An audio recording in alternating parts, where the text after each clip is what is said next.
Là, je suis sur une première couche d'un sujet que j'avais envie d'aborder ici. Et j'utilise le couteau pour faire des aplats de couleurs. Mais j'aime beaucoup ce bleu gauloise en fait. J'ai un peu trouvé en mélangeant un reste de bleu que j'avais avec un peu de rouge, un peu de beige. Je le trouve hyper sympa, donc tu vois, je le garde, je l'applique.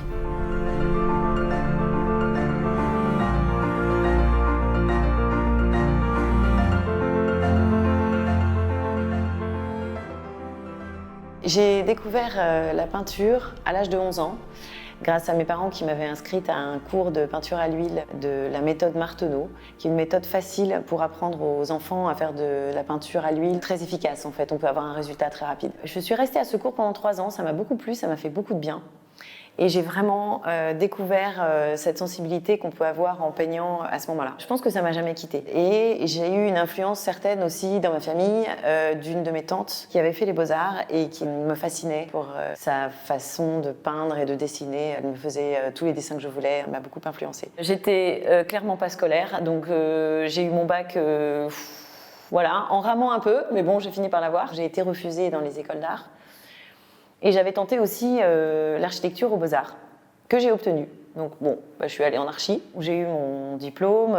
Cette année-là, je me suis mariée et puis j'ai finalement commencé à travailler en tant qu'architecte. Au bout de 3 ans, après m'être mis à mon compte, en fait, je me suis dit, il y a quelque chose qui me manque, il y a quelque chose qui ne va pas, en fait. Il me manquait le côté créatif, qui représentait 10% de mon métier.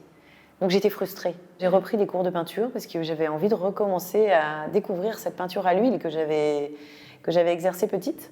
Donc j'ai pris des cours chez Nathalie Doré, qui est une artiste peintre à Saint-Cloud, avec qui j'ai passé 5 ans. Ça fait partie des peintures que j'ai faites pendant mes années de cours à Saint-Cloud. Et quand j'ai commencé à explorer le travail du portrait, c'est vraiment là que je me suis rendu compte que le portrait, pour moi, c'était une évidence. Après ça, j'ai découvert par moi-même le couteau. J'ai fait ça pendant 4 ans, en étant à moitié architecte, à moitié artiste peintre. Là, on a une série qui a été faite à Paris. La série s'appelle Réflexion amoureuse. Et je travaillais spécifiquement les mains. Les mains, pour moi, c'est un élément de travail fondamental. C'est par là que passent les émotions.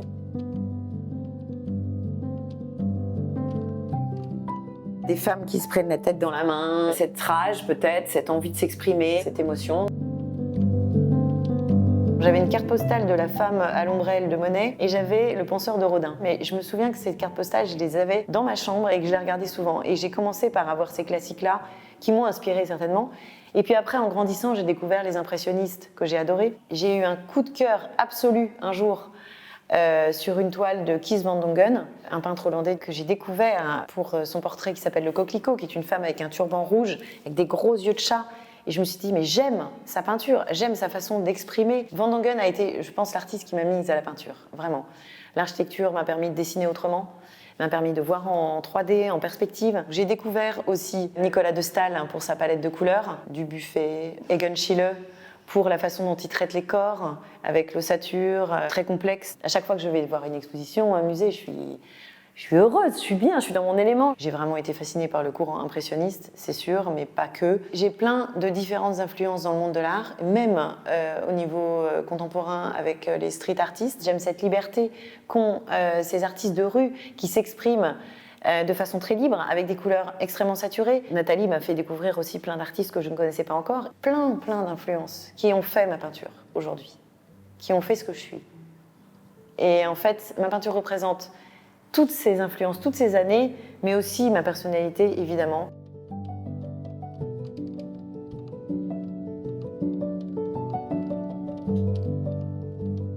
La vie nous a fait arriver à Abu Dhabi, mon mari et moi et nos enfants, pour une nouvelle expérience qui m'a permis d'arrêter l'architecture. Je voulais vraiment revenir entièrement à la peinture.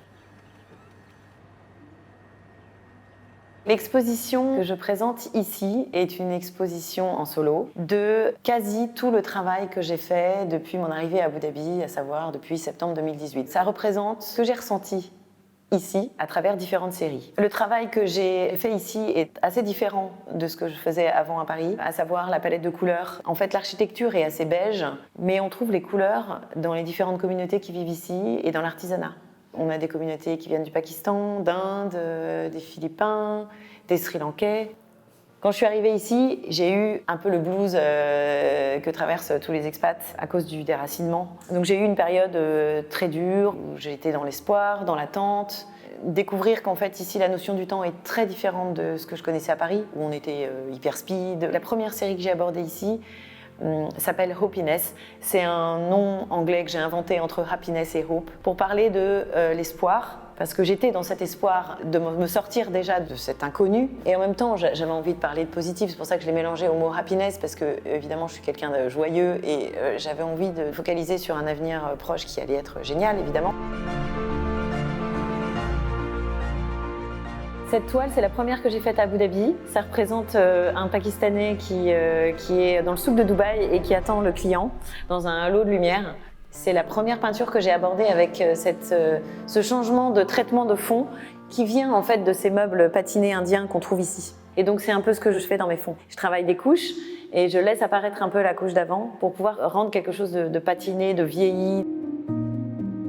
Sur celle-ci, on voit l'influence du street art et des graffeurs de rue que j'aime tant, par cette touche très vive, très dynamique et extrêmement colorée. La deuxième série que j'ai abordée s'appelle Introspection. C'est une série qui était importante pour moi parce que j'ai travaillé l'introspection. Je suis quelqu'un qui est très intérieur, qui aime parler d'intériorité. Ce thème parle de la connaissance de soi. J'ai voulu partir d'un cadrage original où je n'ai pas cadré les personnages d'une façon classique, mais j'ai plutôt zoomé sur des visages ou sur des mains pour être plus proche de l'âme.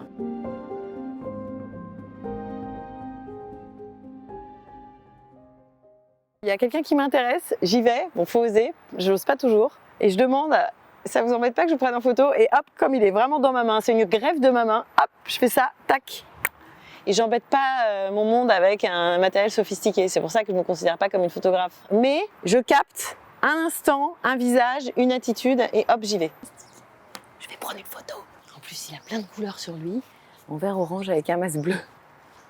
Je pense que pendant mes études d'architecture, on m'a appris à regarder, on m'a appris à observer. Je fais partie de la catégorie des hypersensibles. Je peux être fascinée, et je suis quelqu'un qui s'émerveille beaucoup, devant même un mur décrépit, un morceau de tissu, ça m'inspire. C'est vrai que dans la photo, ça m'aide de pouvoir cadrer tout de suite, avec l'œil, quelque chose que je repère de beau et de sensible. Ça, c'est les photos que je prends et que je fais tirer en noir et blanc pour ensuite en faire une peinture. Ce que je veux, c'est avoir la forme, l'attitude. Les couleurs m'importent peu puisqu'elles sortent de ma tête après.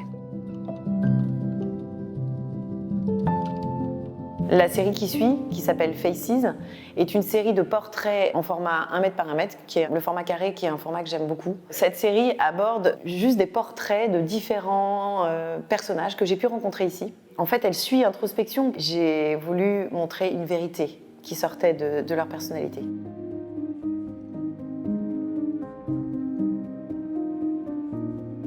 J'ai passé beaucoup de temps sur celle-ci, donc je l'aime particulièrement. Le principe de la peinture à l'huile, c'est que la peinture ne sèche pas tout de suite. Donc on peut retravailler en permanence dans ce qu'on a déjà fait. Ce tableau-là est en phase deuxième couche. J'ai réappliqué d'autres couleurs avec le couteau sur la couche d'avant. On sent déjà que le personnage prend corps, la peau commence à ressortir avec des couleurs un peu plus réelles. Le couteau permet de mettre une épaisseur dans la peinture et en plus permet un côté aléatoire dans le geste. Parfois, il y a des accidents. J'ai un geste avec le couteau que je ne maîtrise pas complètement. Je me dis, tiens, ça c'est intéressant, je garde.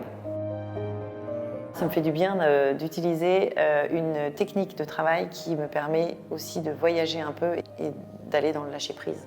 Et d'avoir des bonnes surprises par rapport à ce que je trouve. Quand tu te rapproches, tu vois les différentes couches qu'il y a eu, les épaisseurs, les coups de couteau, et on voit les différentes couches se superposer. Donc ça, c'est vraiment un travail abouti. Celle-là, je l'avais mis de côté pendant 1 an et demi, et puis je l'ai retravaillée, et là, je suis très contente. Mais parfois, j'ai besoin de temps pour être sûre de moi, sûre d'avoir terminé une toile. Donc elle m'a demandé beaucoup d'énergie, beaucoup de temps, peut-être une 40aine d'heures, peut-être 50, je sais pas.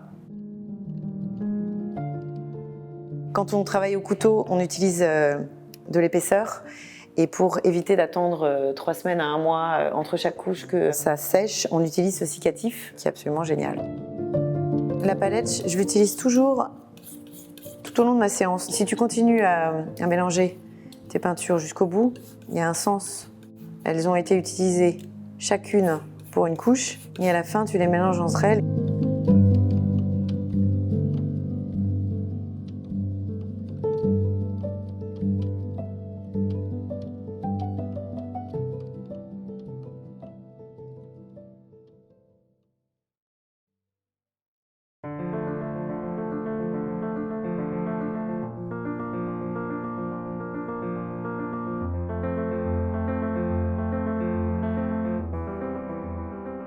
Après Happiness, Introspection, Faces, j'ai abordé un thème très important pour moi, qui est le thème de la liberté. Donc j'ai appelé cette série Freedom.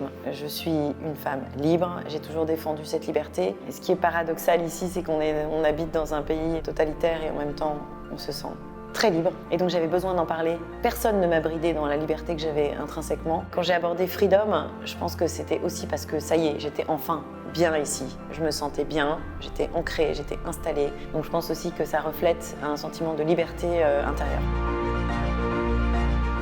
Et puis après, on a eu le Covid qui est arrivé. Bam! On n'a pas été en lockdown complet pendant longtemps, mais on a été enfermés quand même pendant 1 mois, on va dire. Je l'ai très mal vécu, parce que je suis quelqu'un qui a besoin d'être dehors. En plus, j'étais plus toute seule à la maison. J'avais mes enfants, j'avais mon mari qui travaillait dans une autre pièce. Ce changement a évidemment aussi transformé ma peinture et ma façon de peindre, et mes sujets. Du coup, j'ai abordé 2 thèmes que j'ai appelés Inside et Springtime. En fait, j'ai voulu confondre le fond et le sujet. C'est-à-dire qu'avant, je travaillais les sujets devant un fond, et maintenant, avec Inside, en fait, j'ai voulu parler du fait qu'on soit enfermé, qu'on soit chez nous, que les gens soient dans leur décor, et travailler le sujet et le fond de la même façon.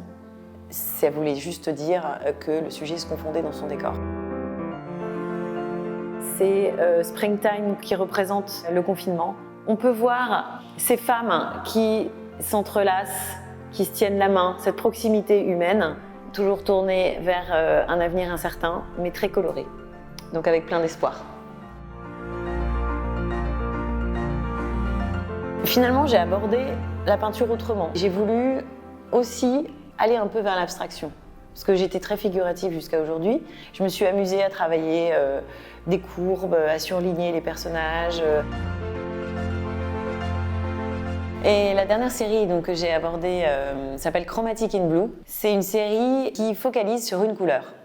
En fait, le bleu, pour moi, est une couleur incroyable, très profonde, que j'ai utilisée avec sa complémentaire, le orange, en petites touches pour exprimer une profondeur. Dans cette série de chromatiques, j'ai abordé des sujets plus intimistes, plus sensuels, avec des étreintes, une femme avec la tête en arrière, des mains qui s'entrelacent. C'est un sujet plus profond, on va dire.